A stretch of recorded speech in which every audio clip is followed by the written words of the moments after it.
ने आखिर इतना पैसा कमाया कैसे, वो इतने अमीर बने कैसे? क्या इसके पीछे की वजह जानते हैं? इसके पीछे की सबसे बड़ी वजह थी उनकी रिस्क टेकिंग कैपेबिलिटी, उनका रिस्क उठाना। चलिए मैं आपको इसका एक एग्जांपल देता हूं। उस टाइम पे इंडिया में पॉलिस्टर के कपड़ों की डिमांड बहुत ज्यादा थी, तो धीरूभाई अंबानी ने इस डिमांड को देखते हुए अपना पॉलिस्टर का व्यापार शुरू किया। लेकिन ये डिमांड इतनी ज्यादा बढ़ गई थी कि धीरूभाई अंबानी को और माल की जरूरत थी, जिसके लिए पैसे चाहिए थे, लेकिन इतना सारा पैसा बैंक देने को तैयार ही नहीं था।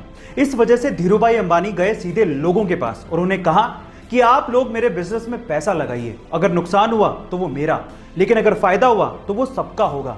इस तरह से रिस्क उठाकर धीरूभाई अंबानी ने बहुत पैसा कमाया और यही उनकी सबसे बड़ी वजह थी। गाइस, आपका धीरूभाई अंबानी की रिस्क टेकिंग कैपेबिलिटी के बारे में क्या ख्याल है? अगर कोई इंसान हद से ज्यादा मोटा है तो उसकी बॉडी में 32% या उससे भी ज्यादा फैट हो सकता है, लेकिन एक आम इंसान, चाहे वो जिम जाता हो या फिर वो एथलीट हो, उसकी बॉडी में तब भी 15 से 25% तक फैट होता ही है।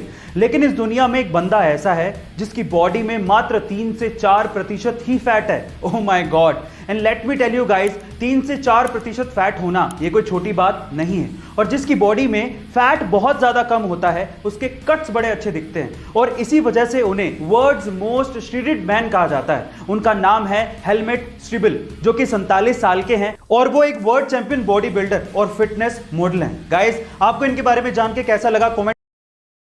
लाइफ टाइम फ्री पासेस का सिस्टम आपने सिर्फ ट्रेन या बसेस के लिए ही सुना होगा, लेकिन क्या आपने कभी कोई ऐसा सिस्टम किसी फ्लाइट के लिए सुना है? जी हाँ गाइस, ऐसा भी हो चुका है। 1981 में एक अमेरिकन एयरलाइंस ने लाइफ टाइम पासेस का सिस्टम निकाला था, जिसे वो गोल्डन पास कहते थे। लेकिन हुआ कुछ यूं कि 1987 में एक बंदा था जिसका नाम था स्टीव रोथस्टेन। उसने ये पास $2.5 लाख देके खरीदा था, यानी कि लगभग 70 लाख रुपए। लेकिन उसके बाद उसने इसका खूब फायदा उठाया। तब से लेकर 2008 तक वो लगभग 10,000 बार फ्लाइट्स पे चढ़ा था। मैं आपसे सवाल पूछता हूं कि आप अभी तक कितनी बार फ्लाइट पे चढ़े हो? वो बंदा 2008 तक 10,000 बार फ्लाइट पे चढ़ चुका था और कंपनी ने एस्टिमेशन लगाया था कि 2008 तक कंपनी को लगभग 1.5 अरब रुपयों का नुकसान सिर्फ उस आदमी की वजह से हुआ था। उसके बाद 2008 में जैसे तैसे उन्होंने उसके पास को रद्द कर दिया और उसके बाद ऐसे पासेस कभी दिए ही नहीं। गाइस, क्या आपने भी कभी लाइफ टाइम पासेस का ऐसा फायदा उठाया है? इंसान एक सामाजिक प्राणी है और समाज को बेहतर बनाने के कुछ रूल्स हैं जो कि लिखे तो कहीं नहीं है, लेकिन इंसान को फॉलो जरूर करने चाहिए। जैसे कि नंबर 1, अगर कोई अपना पासवर्ड डाल रहा हो, चाहे वो लैपटॉप में डाल रहा हो या फिर मोबाइल में डाल रहा हो या फिर एटीएम में डाल रहा हो, अगर आप उनके पास खड़े हैं तो अपनी नजर जरूर हटाएं। नंबर 2, अगर आप अपने रूम से या फिर अपने ऑफिस से बाहर निकल रहे हैं तो जो इलेक्ट्रिकल अप्लायंसेज यूज नहीं हो रहे हैं उन्हें स्विच ऑफ जरूर करना चाहिए। नंबर 3, आपको कहीं भी नल बहता हुआ दिखे तो उसे जरूर बंद करें, चाहे वो आपके घर का नल हो या फिर कोई पब्लिक नल हो।